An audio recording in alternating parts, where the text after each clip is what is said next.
Encontrar la momia de la reina Nefertiti sería uno de los grandes descubrimientos del siglo XXI. Pero ¿qué me decís de encontrar la momia de Akenatón, el faraón hereje?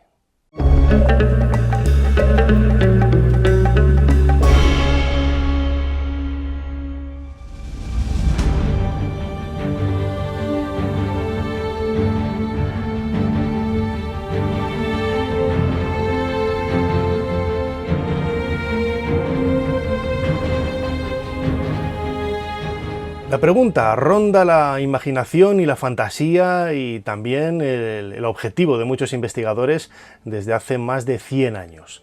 El 6 de enero del año 1907 aparecía en el centro del Valle de los Reyes la que hoy conocemos como KV-55.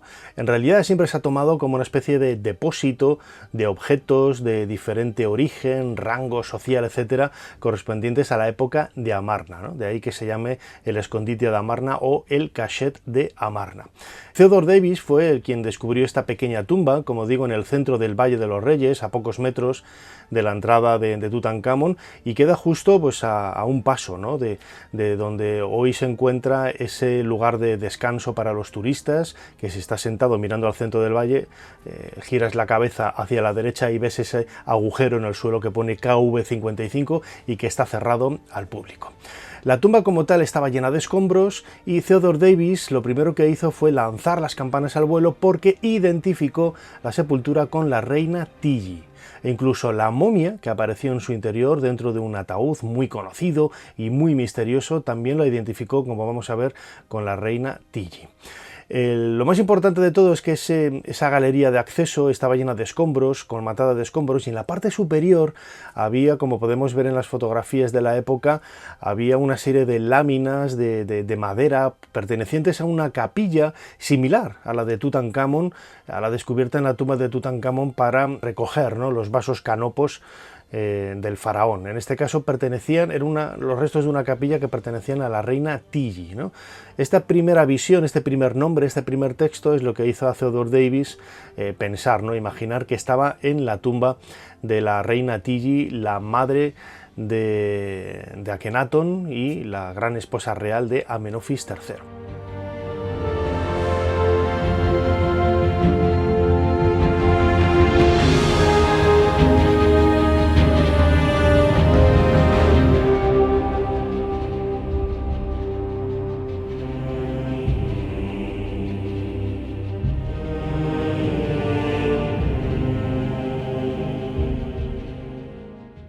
Sin embargo, en el interior, muy deteriorado porque había sufrido inundaciones, el agua había hecho que muchos de los muebles, de los objetos que había en el interior, como esta capilla, por ejemplo, para vasos canopos de la reina Tilly, estuviera totalmente destrozada, pues había entre los escombros un objeto que es lo que más llamó la atención, que era un sarcófago al que le habían quitado el rostro y en cuyo interior había una momia. El primer diagnóstico que se hizo de esta momia hecha por un dentista que era amigo de Theodore Davis y que en aquel año 1907 estaba de vacaciones por allí y se acercó para ver los restos de esta momia, dijo que era una mujer. Y Davis se quedó con esa idea.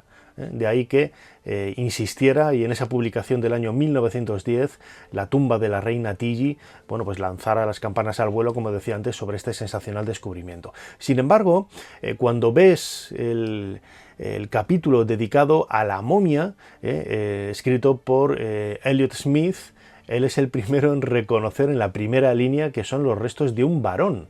Llama la atención, ¿no? Estamos hablando de la tumba de la reina Tilly en la portada bien grande y sin embargo el texto dentro ya te está hablando Elliot Smith, este médico te está diciendo que pertenece a un varón de unos 20 o 25 años, 28 como mucho.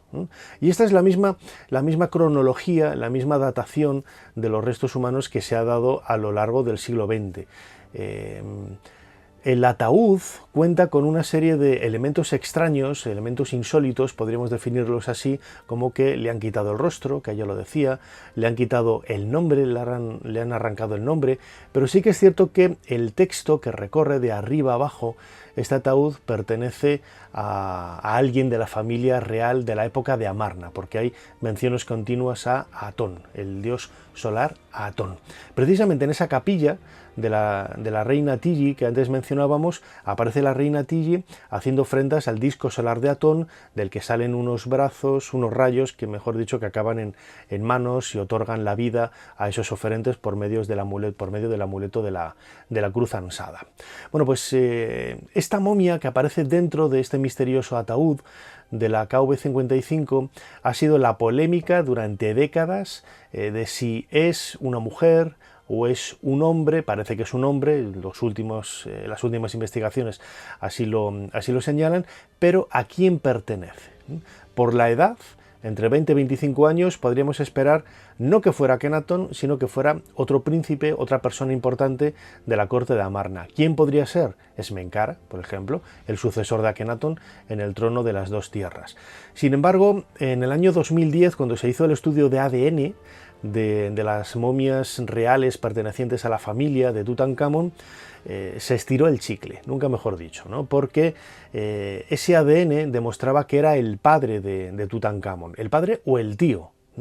No está claro, no es que diga con rotundidad una cosa u otra. Se optó por la opción de que fuera el padre y, claro, si era el padre tenía que ser Akenatón, ¿no? Porque la historia y algunos documentos, como ese texto que hoy se conserva en el Museo de Atón y que dice que Akenatón era el padre de Tutankamón, ¿no? En aquella época el príncipe Tutankamón. Sin embargo, aunque en esa investigación que hizo Discovery Channel se dice que no, que podría haber llegado incluso a los 40 años, los médicos que han visto realmente estos restos humanos dicen que es imposible por la juntura de huesos, las muelas, los huesos de la cabeza, etcétera. Es un joven de entre unos 20 y 25 años, ¿no? Que eso es lo más importante de todo.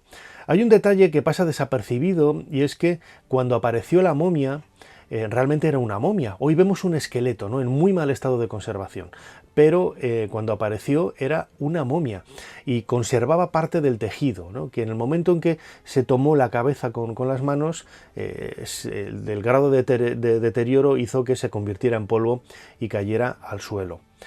Joseph Lyndon Smith, un historiador del arte, un artista, publicó en un libro titulado Tombs, Temples and Ancient Art su visita en aquella época del año 1907 a la tumba a la KV-55, invitado por Davis, pues el mismo día del hallazgo prácticamente.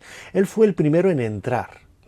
Él fue el primero en entrar y en observar lo que había, e hizo algunos bocetos que desgraciadamente se han perdido, ¿no? Pero él describe la momia con sus rasgos, que tenía todavía el dibujo de la boca, de los labios, de la nariz, los ojos, etcétera, ¿no? Todo eso, por desgracia, se ha perdido, ¿no? Pero si hubiera habido alguna fotografía, nos hubiera aportado información importante, muy valiosa, para poder datar o identificar, mejor dicho, esta misteriosa momia, que para algunos puede ser Akenatón, para otros puede ser Esmencare, para unos ha sido una mujer y para otros ha sido un hombre. David Rohl es un egiptólogo que propuso también que el grado de deterioro que tiene esta momia y los pocos estudios que se habían realizado sobre ella pues hasta hace prácticamente una década, planteó la posibilidad de que quizás fueran dos cuerpos en uno. Y que esto es lo que hizo que se plantearan todas estas posibilidades. Hay que pensar que, si bien Elliot Smith fue el que hizo el estudio forense de la momia, Douglas Derry, otro enorme forense de la época, fue el que reconstruyó el cráneo, porque lo tenía completamente destrozado, completamente roto, ¿no?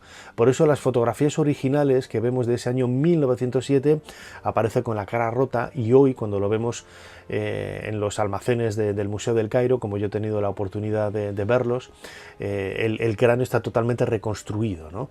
Se pegaron las partes que era necesario, y de ahí que tenga un aspecto más o menos de un esqueleto, que se puede montar de aquella manera sobre una tabla, tal y como estaba en ese momento cuando se realizaron también en 2010 los análisis de ADN.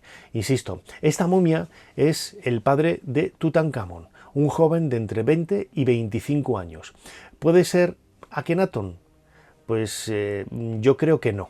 Yo creo que no coinciden los años, ¿no? Lo veíamos en otro vídeo cuando hablábamos precisamente del ADN. Akenatón debió de ascender al trono, pues como mínimo entre 15 y 20 años, o sea, 15 como muy poco, ¿no? Las primeras imágenes que aparecen, por ejemplo, de Amenofis IV, sin ser Akenatón, por ejemplo, en la tumba de Ramose, su visir, ni siquiera aparece Nefertiti, no se había casado con ella, aparece representado junto a la diosa Maat como una especie de consorte, consorte divina, sacralizada, y es un adulto totalmente hecho y derecho. Si hubiera sido un niño, si hubiera sido una persona muy joven, se lo hubiera representado como un crío, ¿no? Al igual que sucede, por ejemplo, con las imágenes de Tutankamón, que aparece representado como un crío en la tumba de la nodriza maya en Saqqara, ¿no? Y ahí se expresa y se dice que era Tutankamón, aparece ya con el nombre de Tutankamón, no Tutankatón, o sea, ya se ha cambiado, se ha recuperado el culto a Amón y se puede ver perfectamente en este relieve de Saqqara, ¿no? Y sin embargo, los primeros relieves de la historia de Akenatón, de Amenofis IV, como también ese relieve, ¿no? del tercer pilono del templo de Karnak, donde él aparece aniquilando a los enemigos de Egipto, se le ve un hombre hecho y derecho. Lo que intuimos, lo que sospechamos, que efectivamente después de los 40 años de reinado de Amenofis III, de su padre, lo normal es que este joven, como primogénito de la dinastía, pues fuera una persona talludita, ¿no? Y como mínimo 20 o 25 años, es decir, la edad a la que murió este individuo enterrado en la KV55 del Valle de los Reyes. Es un tema apasionante y que completa un poco la información que en estas semanas vamos a poder disfrutar cuando se está a punto, ¿no? de dar a conocer esa noticia por el estudio de ADN de la momia de la reina Nefertiti, la gran esposa real de nuestro protagonista Akenatón. Muchísimas gracias por estar ahí en este nuevo vídeo de Dentro de la Pirámide. Suscribiros al canal si no lo habéis hecho todavía. Si creéis que lo merecemos, dad alguna donación al canal para poder seguir trabajando y realizando más cosas. Lo podéis hacer a través de ese botón en forma de corazón que hay debajo del reproductor, del player del vídeo, donde pone gracias. Compartidlo en las redes sociales y nos seguimos viendo aquí, dentro de poco, dentro de la pirámide. Hasta pronto.